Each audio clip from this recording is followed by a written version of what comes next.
Hi everyone, welcome to stocks with Rohit. हमारा recent Sunday homework stock था UPL limited, जो कि ट्रेड कर रहा था 805 के पास में। और आज इस वीडियो में हम यूपीएल के फंडामेंटल्स को देखेंगे।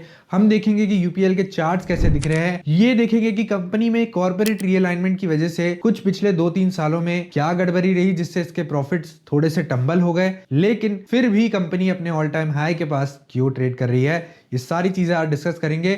कंपनी एक अच्छे मिड कैप सेगमेंट में आती है, जो कि 67,000 करोड़ का इसका मार्केट कैप है। मतलब एक सेफ बेट है। मिड कैप अच्छा भी दिख रहा है, लार्ज कैप भी अच्छा दिख रहा है, तो डेफिनेटली यहाँ पर यूपीएल पे बेट जरूर किया जा सकता है, और इसीलिए बना हमारा ये संडे होमवर्क स्टॉक। लेकिन इसके अलावा भी काफी सारी रीजन है कि क्यों बना हमारा ये रीसेंट संडे होमवर्क स्टॉक। तो यहाँ पे सबसे पहले समझ लेंगे कि यूपीएल करता क्या क्या है, और उसके बाद समझेंगे कि क्या है इसकी क्वालिटीज, क्या है इसके यहाँ पे सेटबैक्स। सबसे पहले आपको यहां दिख रहा होगा, UPL is engage in the business of agrochemicals, industrial chemicals, chemical intermediaries, speciality chemicals and production and sale of field crops and vegetables. मतलब केमिकल्स बनाता है, एग्रो रिलेटेड केमिकल्स बनाता है, मतलब पेस्टिसाइड्स, फर्टिलाइजर्स ये भी बनाता है, केमिकल इंटरमीडिएट्स भी बनाता है, साथ साथ में स्पेशल केमिकल्स भी बनाता है, जो कि बहुत अलग अलग इंडस्ट्रीज में काम आते हैं, और production and sale of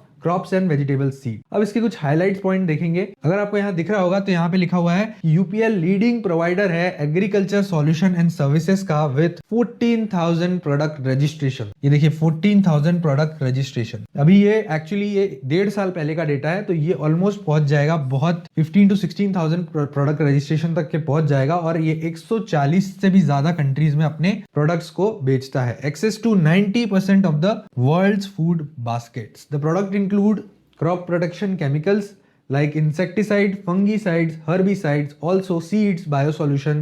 It is 5th largest agrochemical globally with 43 manufacturing facilities across globe. 5th largest agrochemical company है ये globally, मतलब बहुत बड़ी बात है। पूरे वर्ल्ड में 5th largest होना बहुत बड़ी बात है, और इंडिया में तो डेफिनेटली ये फर्स्ट पर ही होगी। और वही लिखा हुआ है UPL SAS is the number 1 crop protection player in India with a market share of huge 13%, क्योंकि इसमें काफी सारी कंपनीज काम करती है, लेकिन 13% का मार्केट शेयर्स यहाँ पे आपको एक मोनोपोली सिचुएशन को बताता है, डिपिक्ट करता है।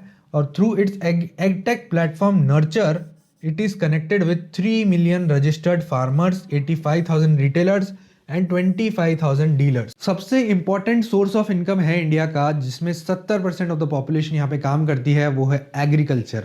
एग्रीकल्चर में काम करने पे यहाँ पर अब इंपॉर्टेंट हो गया है, जो सीजनैलिटी होती है वो भी ऊपर नीचे हो रही है, साथ साथ में क्रॉप को प्रोटेक्ट करना और लास्ट स्टेज तक के लेके जाना, उससे पैसे बनाना बहुत मुश्किल हो गया है। और उसी वजह से यहाँ पर जो केमिकल्स हो गए हैं ये काफ़ी इंपॉर्टेंट हो गए हैं, और केमिकल्स के बिना आजकल जो क्रॉप्स है वो सरवाइव नहीं कर पाते हैं, और इसी वजह से कंपनी अपनी लीडरशिप को मेंटेन रख रही है। नंबर 1 पर है UPL corporation limited is the 6th top global crop protection company having presence in 130 countries. UPL speciality chemical is number 1 speciality chemical company in the world.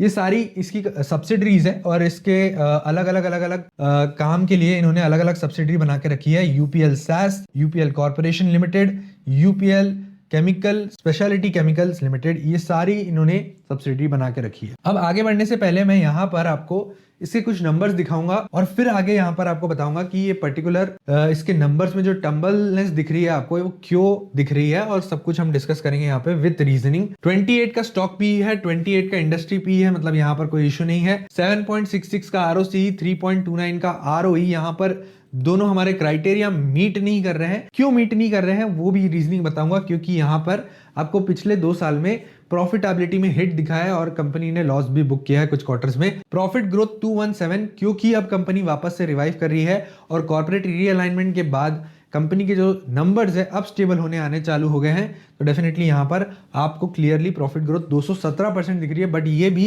Actual number को यहाँ पर नहीं दिखाता है। 30,000 करोड़ का डेट है, ये एक मेजर ड्रॉबैक है कंपनी का, कि कंपनी का बड़ा डेट है, और मैं कभी भी ऐसी कंपनीज नहीं चूज करता हूं जहां पर डेट हाई हो और वहां पे इंटरेस्ट कवरेज रेशियो भी आपका लो हो। लेकिन फिर भी मैंने यूपीएल को चूज किया। क्यों चूज किया? क्योंकि कंपनी का मेजर एम है for next 2 years to deleverage its balance sheet, मतलब कंपनी अपने डेट्स को कम करना चाहती है और ये एक मेजर रीजन बन जाएगा मेरा कि कंपनी को मैंने यहाँ पर अपने संडे होमवर्क में चूज किया। आगे चलेंगे, यहाँ पर आपको कंपनीज के कॉन्स ज्यादा दिखेंगे, प्रोस कम दिखेंगे। मैं क्वार्टरली रिजल्ट्स नहीं देख रहा हूं, मैं यहाँ पर आ जाता हूँ ईयरली रिजल्ट्स। देखिए क्वार्टरली रिजल्ट्स में आपको यहाँ पे उतार चढ़ाव दिख सकता है, सीजनैलिटी भी दिख सकती है, क्योंकि कुछ कुछ सीजन्स में यहाँ पे केमिकल्स बिकते हैं, क्रॉप सीड्स बिकते हैं, लेकिन यहाँ पे ईयरली रिजल्ट्स देखना इंपॉर्टेंट है। और क्योंकि हमारा एक लॉन्ग टर्म स्टॉक बन चुका है तो डेफिनेटली ईयरली रिजल्ट्स देखना इंपॉर्टेंट है कि क्या ईयरली इसका टर्नओवर बढ़ा है या नहीं बढ़ा है। तो देखिए 10,000 के टर्नओवर से कंपनी पहुंच गई है 50,000 के टर्नओवर पर, 50,000 करोड़ के टर्नओवर। कंपनी का ऑपरेटिंग प्रॉफिट 2,000 करोड़ आता था, जो कि अब पहुंच गया है ऑलमोस्ट 7 से 8,000 करोड़। अभी रिसेंट की बात करेंगे तो कम दिखेगा, लेकिन ये 2023 का 10,000 करोड़ ये एक्चुअल आपको ग्रोथ दिखाएगा कि यहाँ पे किस तरीके से कंपनी ने ग्रो किया है। और मल्टी बैगर का एक साइन मैं आपको हर वीडियो में जो बताता हूं कि क्लियरली ऑपरेटिंग प्रॉफिट हर ईयर बढ़ रहा है विथ अ स्टेबल ग्रोथ। यहाँ पे आपको यहाँ पे कॉर्पोरेट रीअलाइनमेंट की वजह से ये पर्टिकुलर चीज देखने को मिली, लेकिन अगेन वापस कंपनी ने यहाँ पर अपना इंप्रूवमेंट दिखा दिया है। अब एक चीज काफी इंपॉर्टेंट है यहाँ पे, इंटरेस्ट कवरेज रेशो डेफिनेटली यहाँ पे आपको बढ़ता हुआ नहीं नजर आएगा। इंटरेस्ट काफी यहाँ पर हाई है और ये बढ़ते ही जा रहा है। कंपनी बोरोइंग्स काफी कर रही है और बोरोइंग्स पे अपना धंधा चला रही है। तो डेफिनेटली अब जो इंपॉर्टेंट हो गया है कंपनी को अपना जो लोन है वो कम करना और बैलेंस शीट को डीलीवरेज करना, और इसी वजह से आपको यहाँ पर थोड़ा इंटरेस्ट भी कम होते हुए दिखेगा। और आगे आने वाले साल में 2027-28 तक के कंपनी के टारगेट्स है कि कंपनी अपनी 50% बोरोइंग को बिल्कुल यहाँ पर रीपे कर देगी और कंपनी के पास रीपे करने के लिए पैसा भी खड़ा हुआ है। अगर आप देखेंगे तो मार्च 25 में कंपनी का जो कैश फ्लो था वो 10,000 करोड़ का पॉजिटिव ऑपरेटिंग कैश फ्लो था। तो यहाँ पे ऐसा नहीं है कि कंपनी अपने बोरोइंग को पे नहीं कर सकती, तो डेफिनेटली बिल्कुल पे करेगी और यहाँ पे डीलिवरेजिंग हो सकती है। आइए देखते हैं प्रॉफिटेबिलिटी, नेट प्रॉफिट को देखेंगे। नेट प्रॉफिट में आपको यहाँ पर क्लियर ग्रोथ दिख रही है, प्रॉपर ग्रोथ दिख रही है। ये एक पर्टिकुलर ईयर कॉर्पोरेट रीअलाइनमेंट की वजह से आपको यहाँ पे ग्रोथ नहीं दिख रही है, और इस पर्टिकुलर ईयर में भी आपको यहाँ पे 820 करोड़ का ही प्रॉफिट दिख रहा है, क्योंकि यहाँ पर डेप्रिसिएशन काफी बढ़ गया है, क्योंकि कंपनी के असेट्स काफी इंप्रूव हो रहे हैं ईयर ऑन ईयर, और असेट्स इंप्रूव होंगे, एक्विजिशंस करेगी कंपनी, तो यहाँ पे डेप्रिसिएशन बढ़ेगा जिससे प्रॉफिटेबिलिटी रिड्यूस होगी। और इसी वजह से इस पर्टिकुलर कंपनी के आपको यहाँ से यहाँ तक के सब सही दिख रहा है और यहाँ से यहाँ तक के आपको यहाँ पे सब कुछ बिगड़ते हुए दिख रहा है। लेकिन ये पर्टिकुलर कंपनी की सिचुएशन को डिपिक्ट नहीं करेगा, क्योंकि मैंने कहा कॉर्पोरेट रीअलाइनमेंट हुआ है। अब चलेंगे क्या कॉर्पोरेट रीअलाइनमेंट हुआ है, इसकी ज्यादा डिटेल में नहीं जाएंगे, सिर्फ समझेंगे कि क्या कॉर्पोरेट रीअलाइनमेंट हुआ है, जिससे यहाँ पे बैलेंस शीट थोड़ी ऊपर नीचे जरूर हो जाती है कंपनी की, लेकिन फिर भी चार्ट्स कंपनी के बहुत कुछ बताते हैं और चार्ट्स हमें बता रहे हैं कि कंपनी अभी भी परफॉर्म अच्छा कर रही है। In FY23, company created 2 platforms crop protection business under UPL Sustainable Agri Solution UPL SAS, और एक और Advanta Seed Business under Advanta Enterprises Limited. It received an investment of $300 million from KKR for a stake of 13%. तो मतलब company ने ये corporate realignment किया है, इन दो इस हिस्सों में कंपनी को बांटा है, जिसकी वजह से कंपनी की बैलेंस शीट यहाँ पर क्लियरली थोड़ी सी आपको पिछले रिजल्ट से यहाँ पर मैच खाते हुए नहीं दिखेगी, और इसी वजह से यहाँ पर हम उस पर्टिकुलर पॉइंट को इग्नोर करेंगे कि कंपनी की प्रॉफिट्स गिर रहे हैं। नेक्स्ट हम चलेंगे कंपनी की बैलेंस शीट पर। कंपनी की बैलेंस शीट आपको दिखेगी यहाँ पे क्लियरली। अब इस पार्ट को कंपनी रिड्यूस करना चाहती है। कंपनी के रिजर्व 31,000 करोड़ है, कभी भी अपनी बोरिंग को रीपे कर सकते हैं। मैंने कहा कि कंपनी के फिक्स एसेट बढ़ते जा रहे हैं और 3821 करोड़ से 42,000 करोड़ तक पहुंच गए, मतलब ऑलमोस्ट 10x का फिक्स्ड एसेट ग्रोथ। एक्विजिशंस करते जा रहे हैं, एक्सपांशन करते जा रहे हैं, यही रीजन है कि company is really doing well. यहाँ पे 10,000 करोड़। और एक और चीज देखने लायक है कंपनी की, कंपाउंडेड सेल्स ग्रोथ भी आपको यहाँ पे कम दिखेगी। 3 साल की तो 0% दिखेगी, 10 साल की 14% दिखेगी, which is very good. Profit growth यहाँ पे आपको इश्यू दिखेगा, 2% माइनस में 10 साल का, 16% माइनस में 5 साल का, और 3 साल का माइनस 38%। लेकिन इससे एकदम विपरीत आपको इसका स्टॉक प्राइस मूवमेंट दिखेगा, मतलब कैगर दिखेगा। स्टॉक प्राइस रिटर्न अगर देखेंगे तो 10 साल का 11% कंसिस्टेंट रिटर्न दे रहा है पर ईयर, 5 ईयर्स का देखेंगे तो 12% दे रहा है, 3 ईयर्स का देखेंगे तो 5% दे रहा है, लेकिन 1 ईयर का देखेंगे तो कंपनी 52% का रिटर्न एक साल में दे चुकी है और अभी अपने ब्रेकआउट पर खड़ी हुई है। After all the troubles which company saw in 2023-24 in the balance sheet and P&L, company is again reviving and coming back to its original form. अब यहाँ पे जो वर्किंग कैपिटल डेज है वो इम्प्रूव हो चुका है 2025 में because of the corporate realignment, और ये कोई इशू नहीं है, इस पर्टिकुलर पार्ट में भी हमें कोई इशू नहीं लग रहा है।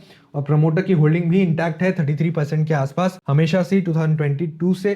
FII 38% यहाँ पे होल्ड करते हैं, DII लगभग 17-18% होल्ड कर रहे हैं, और ये ग्रेजुअली इंक्रीज ही हुआ है, कम नहीं हुआ है, और पब्लिक लगभग 12% होल्ड कर रही है। And this is also looking okay for me, यहाँ पर भी कोई प्रॉब्लम नहीं दिखती है। अब आइए चलते हैं यहाँ पे कंपनी के राइटअप पे, एक देखेंगे, मैंने आपके लिए एक राइटअप बनाया हुआ है कि कंपनी ने एक्चुअल अपने लिए टारगेट क्या सेट किए हुए हैं नेक्स्ट 1 ईयर के लिए और नेक्स्ट 3 इयर्स के लिए, और क्या माइलस्टोन यहाँ पर रखे हैं। कंपनी ने यहाँ पे UPL limited expansion is guided by financial targets, platform specific growth and strategic realignments. तो स्ट्रेटेजिक रीअलाइनमेंट एक पार्ट हो गया जिसमें मैंने आपको बताया कि कंपनी का कॉर्पोरेट रीअलाइनमेंट हुआ है। दूसरा part platform specific growth, organic growth company यहाँ पर क्लियरली यहाँ पे edtech company, platform specific growth company यहाँ पर क्लियरली ऑर्गेनिक ग्रोथ को यहाँ पे फोकस रख रही है और फाइनेंशियल टारगेट्स को ध्यान में रखते हुए अपना काम कर रही है कि इनके टारगेट्स जरूर मेट होने चाहिए। और क्लियरली यहाँ पे हाई टारगेट्स नहीं दिए कंपनी ने, कोई भी रेवेन्यू के और EBITDA ग्रोथ टारगेट्स। यहाँ पे मैनेजमेंट गाइडेंस को ध्यान में रखते हुए, कंपनी की परफॉर्मेंस को ध्यान में रखते हुए कंपनी ने यहाँ पे टारगेट दिए हैं। डीलिवरेजिंग करना है, मेन इश्यू है यहाँ पे। कंपनी के लोन्स बढ़ते जा रहे हैं, न्यू प्रोडक्ट लॉन्चेस ही करते जाते हैं। 14,000 प्रोडक्ट ऑलरेडी है जो बढ़ के अभी 16,000 तक पहुंच गए हैं, और हर क्वार्टर में इनके नए प्रोडक्ट्स आते ही रहते हैं। तो डेफिनेटली कंपनी के पास पेटेंट्स भी है, नए प्रोडक्ट्स भी है, कंपनी R&D पे भी काम कर रही है, और इसी वजह से कंपनी अपने जो पुराने प्रोडक्ट्स है उससे नए प्रोडक्ट्स को भी लाते रहती है, जिससे ये कभी भी पुरानी नहीं होती है। नॉन एग्केम डाइवर्सिफिकेशन, यहाँ पे एग्रीकल्चर केमिकल से यहाँ पे डाइवर्सिफिकेशन किया है, स्पेशलिटी केमिकल्स भी कंपनी बना रही है, जिससे क्लियरली टोटल एग्रीकल्चर पे फोकस नहीं है कंपनी का, और डाइवर्सिफिकेशन भी यहाँ पर हो चुका है, जिसकी वजह से कंपनी का जो बिजनेस है वो क्लियरली यहाँ पर अलग अलग हिस्सों में बढ़ चुका है, जहां से भी कंपनी को रेवेन्यू ग्रोथ मिल रही है। रेवेन्यू ग्रोथ 4 to 8% होगी ये, क्योंकि यहाँ पे 50,000 करोड़ तक के रेवेन्यू पहुंच गया है, और 50,000 करोड़ का भी 8% अगर मैं गिनूं तो 4,000 करोड़ होता है। तो अगेन यहाँ पर ये जो ग्रोथ है वो एक डिसेंट ग्रोथ कंपनी ने यहाँ पे गाइड किया हुआ है। अगर इसको हाई बता देंगे तो डेफिनेटली प्राइस जब बाद में एक्चुअल रेवेन्यू आएगा तो गिर सकता है। और अलग अलग सेगमेंट की अगर मैं बात करूँ तो UPL कॉर्प में वॉल्यूम ड्रिवन ग्रोथ है, जिसमें हर्बिसाइड, फंगिसाइड और इन अमेरिका एंड यूरोप, मतलब यहाँ पे बाहर बेचते हैं इस प्रोडक्ट को। New products to exceed $130 million का रेवेन्यू, मतलब नए प्रोडक्ट्स जो आते जाएंगे वो यहाँ पर आपको इतना रेवेन्यू प्रोवाइड कर सकते हैं। Advanta strong volume led growth, corn and sunflower जो सीड्स का इनका काम है, क्रॉप का इनका काम है, इसमें पर्टिकुलरली इथेनॉल प्रोडक्शन में भी कंपनी का यहाँ पर हाथ जाएगा। यहाँ पे रॉ मटेरियल प्रोवाइड करते हैं, और EBITDA यहाँ पर बढ़ने के चांसेस है अगले 1 साल में। UPL SaaS improved mix, example Centurion EZ, कैनोरा EZ एंड वेदर रेजाइलेंट। ये पर्टिकुलर जो सेगमेंट है ये वेदर सीजनैलिटी से अफेक्टेड रहता है। और लास्ट सेगमेंट है वो सुपर फॉर्म, मतलब स्पेशलिटी केमिकल्स, स्टेडी ग्रोथ यहाँ पर एक्सपेक्ट कर रहे हैं, और एक्चुअल में वॉल्यूम ग्रोथ भी एक्सपेक्ट कर रहे हैं, और एक्सपेक्ट कर रहे हैं कि ये पर्टिकुलर सेगमेंट कंपनी 25 से 30% का यहाँ पे रेवेन्यू कंट्रीब्यूशन दे सकती है अगले 3 साल में। सॉरी, EBITDA 12 to 16% का ग्रोथ रहेगा, जो कि पहले कंपनी ने बोला था 10 से 14%। मार्जिन 18% के रहेंगे, इंप्रूव होंगे। पहले 20% के मार्जिन थे कंपनी के, जो कि 23-24 में कंपनी यहाँ पर 14-15% पर आ गई थी। अभी 18% का यहाँ पे स्टेबिलिटी यहाँ पे कंपनी बोल रही है, और कॉस्ट एफिशिएंसी की वजह से ये पर्टिकुलर टारगेट्स कंपनी अचीव करेगी। Net debt to EBITDA ratio जो है वो 1.6 to 1.8 लाने का टारगेट है, जो कि अभी 2.7 है, विच इज वेरी हाई। और अगेन मैंने कहा ये एक ड्रॉबैक है, लेकिन कंपनी इस पे काम करने वाली है। $500 मिलियन का जो डेट है वो रीपे करने का यहाँ पर क्लियर कंपनी ने कहा है कि जो हाफ ईयरली 2 में इनका कैश रिलीज होएगा उससे ये $500 मिलियन का डेट रिलीज करेंगे। कैश कितना रिलीज होगा? $1.1 बिलियन तक के रिलीज हो सकता है। अब किसी को यहाँ पर $1 मिलियन का कैलकुलेशन इजी नहीं होगा, तो इसको मिलियन को कन्वर्ट करने के लिए आप डेफिनेटली इंटू कर देंगे 10 लाख से, और 10 लाख से इंटू करने के बाद आपके पास 50 करोड़ आ जाएगा। ये 50 करोड़ इंटू डॉलर की वैल्यू 91, मतलब यहाँ पे ऑलमोस्ट 5,000 करोड़ का रीपेमेंट यहाँ पे कंपनी कर देगी। जो कि अभी 30,000 करोड़ का है, which is around 20% of the current debt, which is a big number. Capex company ने एक साल में प्लान किया हुआ है 200 से 225 मिलियन डॉलर का, और क्लियरली यहाँ पर 50% टैंजिबल है, 50% इनटैंजिबल है। मतलब इनटैंजिबल मतलब पेटेंट्स लाएंगे और रजिस्ट्रेशन लाएंगे, जिसकी वजह से कंपनी की जो बैलेंस शीट वैल्यू है यहाँ पर बढ़ेगी और यहाँ पे आपको रेवेन्यू पर भी इम्पैक्ट दिखेगा। We are confident in accelerating our growth in second half. New product pipeline surpass 130 million revenue from new product launches this year, and CFO ने बोला है short to medium term priorities to deleverage our balance sheet and between 18 to 24 months time 1.6 to 1.8 gearing, मतलब EBITDA to loan ratio। अब next 3 years का यहाँ पे data देख लेंगे। differentiated sustainable mix 45 to 50% of UPL Corp revenue by FY27 from 38%। UPL Corp revenue का जो contribution रहेगा वो 50% तक के पहुंच जाएगा। NPP revenue $700 million bye FY27।